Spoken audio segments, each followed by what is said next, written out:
Welcome back, everyone, to another episode of If You Can Read, You Can Cook. My name is Lewis Morgan, and today we are going to highlight a book and going to cook something really simple but tasty. And this is a recipe from one of my really good friends' wife. Her name is Mrs. Bell, and she has a YouTube channel as well, cooking channel. So just wanted to do something from her channel. Again, that's Mrs. Bell's Kitchen, and she's actually a phenomenal cook. I think she's a really good baker. Actually, she's a better baker than a cooker to me. I've had more of her baked goods than her food, but I will say both of them are tasty, and I mean both restaurant quality. Really love her cooking and her baking. So today we're going to do her seafood pasta, and shouldn't take too long because it's just I've already prepped a lot of it and just putting it in a casserole dish, mixing it up. We're gonna do a taste test and everything, but it's I would say it's probably better the second day. So, but we're gonna taste it today. But tomorrow it'll be so much better, I promise you. So I've had it a couple times. So gonna do it exactly like she does it, with the exception of she does red bell peppers, and I'm going to put the recipe in the description so you can go and check her out, and like and subscribe to her channel. You know, it does help. So just go ahead and when you make it just the day before, like I said, I cooked it just as she did. You can make any variations that you want. A lot of times I'll stick to the recipe until I've made it a few times. I made it, so the first time I made it, and I let her husband taste some, and he was like, it was good, but you know, I tried to skimp on the shrimp, and you can't do that. So you want to put them in whole when you do it. So, and we'll get into that when we start to cook. But just wanted to talk about a book that I have read. It is entitled Eat the Frog by Brian Tracy. Really good book, very straight to the point. I thoroughly enjoyed this book because I'm a huge procrastinator. When things that I fear, I typically will procrastinate on doing them. And the book talks about doing those things which are difficult first. When we get the difficult things out of the way, then the harder things become, you know, they become, if we put them first, then, you know, eventually over time they'll become easy.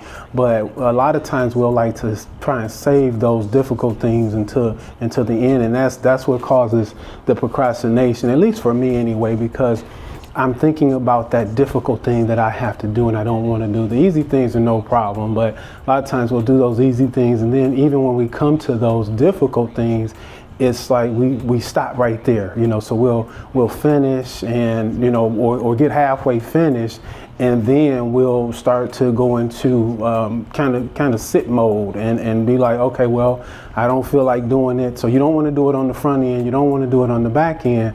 So what happens? It doesn't get done. So just big time procrastinator, I am anyway. So just when I read this book, it definitely gave me some perspective on putting the difficult things first. And you know, even a lot of times when we get into something, we'll find other things to do to keep from doing those difficult things, you know. So I would challenge everyone to kind of like even like emails and scrolling through the, you know, internet and things like that. You know, you want to give your time or give yourself time to do those things. So, you know, it might be from 1 to 3 p.m. or, you know, 10 to 11. I would say not right before bed. I typically don't try to do things like that right before bed because my mind is just all over the place. So probably another reason for my procrastination. So just thinking about doing 100 things at one time. So, but again, this book, Eat the Frog by Brian Tracy, really good book, and like his work and everything. So just go out there. Just going to read one of the pages that kind of resonated for me, and it reads, optimism He determined that optimism is the most important quality you can develop for personal and professional success and happiness. Optimistic people seem to be more effective in almost every area of life. So when we are, we're optimistic in doing those things that are difficult, it just makes for everything else to kind of fall in place. And I found that to really be key for me. And as I read the book, it even, kind of pushed me to start my channel. And because I was procrastinating, I was just dreading, the start. But we all have to start somewhere. So, but very good book. Again, Eat the Frog. And then we're just going to prepare the seafood salad from Mrs. Bell's Kitchen. Again, the description and the book will all be in the description below. So let's just go ahead and get started. I'm just going to grab my smock really quickly.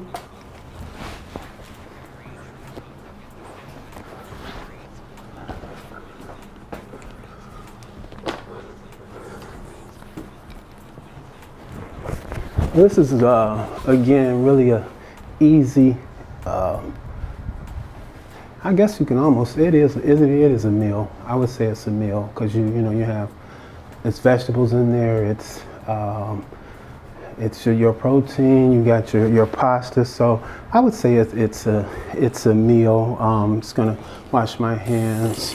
But it's so good. There's a, like I was talking about earlier, when I first made it for my buddy Sam, he said it was good, but then he tasted it, he said something is missing, and it was I hadn't put the dill in there. The dill is extremely important. The dill just kind of brings everything together, and the other thing that he spoke on was that the shrimp, I cut the shrimp trying to stretch it out. I want everybody to have a bit of everything in every spoonful, but with the shrimp, don't do it. Just go ahead, make the shrimp whole, or keep them whole, and don't cut them in not lengthwise, not widthwise. Just put the whole shrimp in there, and trust me, it makes all the difference in the world. So I do have everything prepared right now. I'm just going to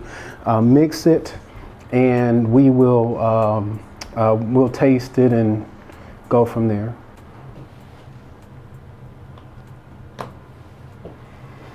Okay, as you can see, we have everything here already prepped. I have my pasta and going to put that into the casserole dish first. I used a whole box of pasta.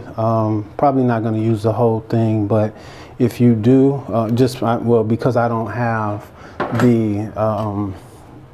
a big enough casserole dish. I think this is going to be more than enough. So here is my sour cream and the packet of dill that was it was a packet of dill mixed with 16 ounces of sour cream, and we're just going to add that first and then kind of fold that in. And again, this is the very exact thing that Mrs. Bell did when she added everything. She said to cut up the all of your vegetables into kind of bite-sized pieces, so that could spread throughout the salad. So, but we may end up adding more of the pasta. We'll see. We don't like it really dry, if you will. So we're gonna add some ranch dressing as well. So, but this is a really good salad. I think you all will enjoy it. I definitely did. So, and again, the next day is really when it, all of the flavors come together, all of the dill and everything just comes together. And there was one ingredient or seasoning that I didn't know that she made or added to it, and that was it's called a salad seasoning, and it's one of your Perfect Pinch McCormick seasonings, but she added that to the mix. She said don't add too much, but when you go out there and you look at it, you'll see how much she added. I'm probably going to add maybe a teaspoon or tablespoon to begin with, and just going to add the rest of that pasta and just mix all of that in. So that was a whole box of rotini pasta, and I think that this is, for the hardiness of the rotini, I think that this is one of those noodles that you probably can exchange this dish. Sometimes you can exchange noodles in different dishes and things like that, but this is not one of them. I don't believe. I think the rotini is, because it's so hardy, I think it will hold up when you're mixing it like this, because we're gonna mix this a few times. So yeah, we're gonna mix this a few times, and it's gonna fold everything in. We're gonna add the onion. All right, that is the onion. We're gonna add the onion, and this is a half of a red onion. I'm not gonna add it all right now. And this is she used red pepper only. I used red, yellow, and orange. So just to add a little more color in it, but you can, the recipe calls for just the red peppers. And then you have your carrots. I just diced, I grated my carrots. You can buy the carrots that are already grated. And that's about probably, I would say, maybe half a cup I'll add to begin with. And then just start to fold those in. And yeah, I'll probably need a bigger casserole, but we'll make it work. So yeah, we will make it work. And then we will add the broccoli. So I use one head of broccoli. Again, I'm not necessarily going to add all of that. So you can add it just based on how big you're making the salad and who you're making the salad for, or how many people you're making the salad for. So I'm gonna make this salad and probably have to give it away. I'm sure I can't eat all of this, so I'm gonna give it away. So there's the broccoli there, and there we go. So I added half of the broccoli, and all of this is cut again, and she says to cut it in bite-sized pieces. So these kind of look bite-sized, and that sour cream with the dill powder that we added to it. It gives it a whole different kind of kick. And the dill is, to me, is the star of the show. And if you skimp on it, your meal it's not gonna be as good. So you don't want to skimp on your dill. Don't put too much, but you definitely want it to be outstanding taste in the salad. So now we're gonna add our shrimp, and again, add the whole shrimp. Don't cut them. Don't do anything like I did the first time. So and again, it will be good, but it just won't be as good as it would be if you don't add the whole shrimp. So just make sure we are adding the whole shrimp. Just gonna fold all of that in. So, and see this, like I said, the rotini noodle, if we don't use the rotini noodle, it's just, it can't deal with all of this flipping and turning, and yeah, it cannot. So yeah, I need another casserole dish. I'm getting a workout with this. My wrist's hurting. So let's go ahead and add half of the imitation crab. Fold that in. All right. And then once we fold that in, we're going to add our seasoning and some ranch dressing. So, and then that will be it. And then she normally says she serves it with crackers, with or without crackers, but I think most times when I've had it, it was with crackers. There's something about the Ritz crackers that definitely make it taste, that just a hint of sweetness definitely adds to it. So this is a huge salad. All right. Yep, this is one of what I call a crowd pleaser for sure. So let's go ahead and we're going to add some more, or we're going to add some ranch to this. And so just to make it just any kind of ranch you normally add to it or add to your salads, that's the same ranch we'll use. So if you add garlic ranch to it, that wouldn't be bad. And so here is the salad.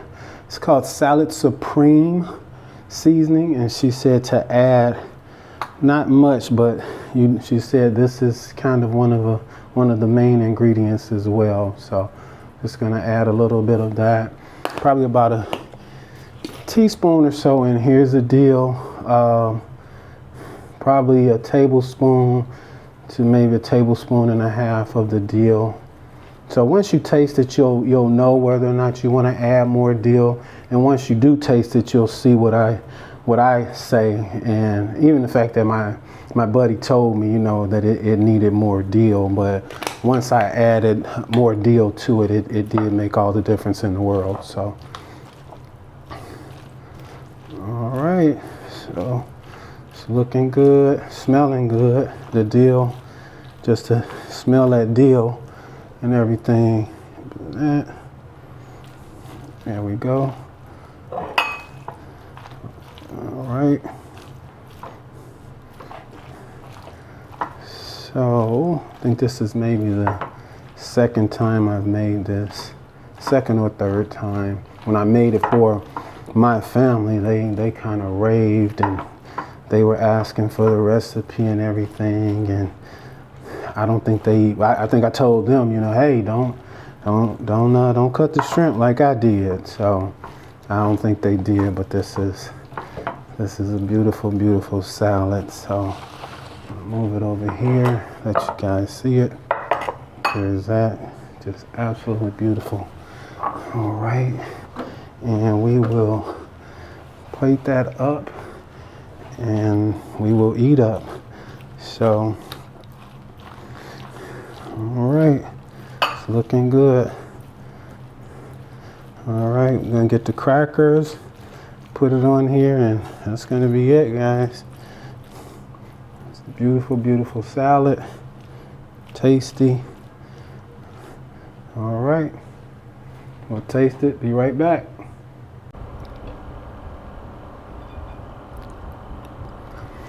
All right, moment of truth. So again, this is my second time making Mrs. Bell's seafood pasta. So this is the final product right here. I am serving with crackers, so it is it's looking really, really good. I can see the dill in there, and I think that makes a big difference to be able to see the dill in there. I don't believe that the last time I made it that I could see the dill in there. So this time is definitely a big difference. So let's taste it and see.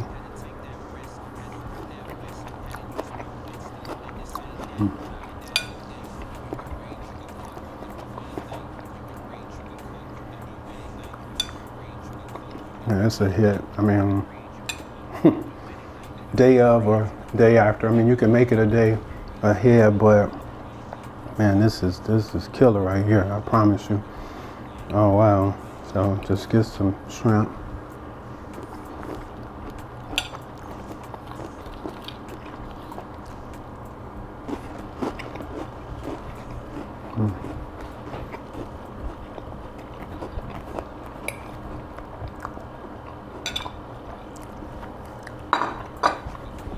Very tasty. Oh wow. You guys are gonna love you're really gonna love the dill flavor, the the shrimp. I mean, just all of it just comes together. And again, I can only imagine after it has an opportunity to sit overnight, it's really that much better.